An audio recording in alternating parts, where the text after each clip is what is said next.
السلام عليكم ورحمة الله وبركاته. حلم الناقة في المنام لابن سيرين.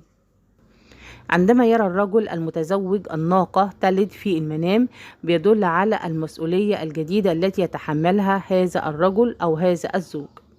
كذلك عند رؤية المرأة الحامل بيدل على اقتراب موعد الولادة. أما بالنسبة للمرأة المتزوجة عندما ترى الناقة تلد بيشير إلى اتساع في الرزق.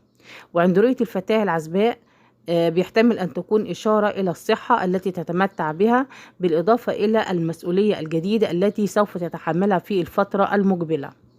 أما بالنسبة لتفسير حلم الناقة تطاردني في المنام، إذا رأى الرجل المتزوج ناقة تطارده في المنام بيدل على امرأة تلحق به. أما عند رؤية الشاب العازب قد يدل على كيد النساء التي يسبب له المشاكل. أما بالنسبة للمرأة المتزوجة بيدل على الأعداء الذين يلحقون بها ويسببون لها الأضرار. أما عند رؤية الفتاة العزباء ناقة تطاردها في المنام بيدل على امرأة ترغب في أذيتها.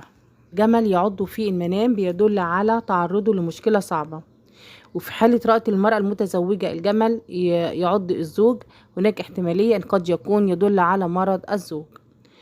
عض الجمل للمرأة الحامل بيدل على المشاكل الصحية التي تصيب المرأة الحامل. أما إذا رأت الفتاة العزباء إن جمل بيعضها بيدل على إشارة إلى تعرضها للذل والإهانة. عند رؤية الرجل المتزوج الجمل الهائج في المنام بيدل على ضرورة الحذر من الرجل.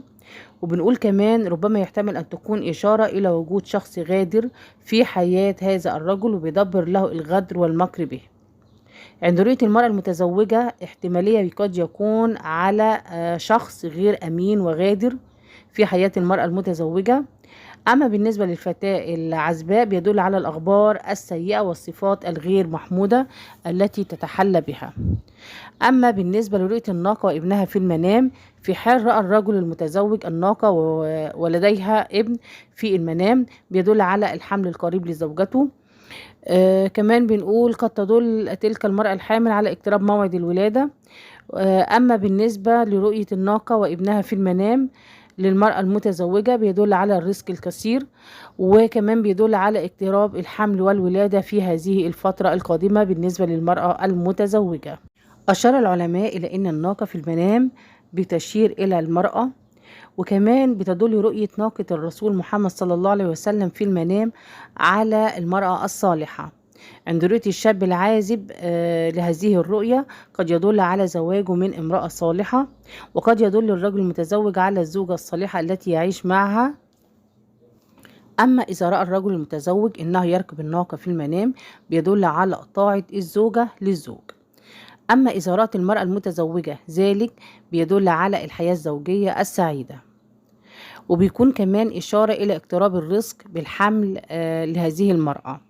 وعند رؤية المرأة الحامل إنها تركب الناقة في المنام بيدل على إنجاب فتاة. طيب تفسير حلم الجمل المذبوح في المنام. إذا رأى الرجل المتزوج جمل مذبوح في منزله في المنام بيدل على الأمور الغير محمودة، حيث قد يدل ذبح الجمل في المنام على موت أحد الأشخاص الموجودين بالمنزل. عند رؤية المرأة الحامل ذبح الجمل في المنام تعرضها لبعض الأزمات الصحية. في حال رأت الفتاة العزباء ذلك بيدل على المرض الذي تتعرض له. ده كان تفسيرنا النهاردة. أتمنى يكون الفيديو عجبكم، ولو عجبكم اللايك والشير والاشتراك في القناة وتفعيل الجرس عشان يوصلكم كل جديد. والسلام عليكم ورحمة الله وبركاته.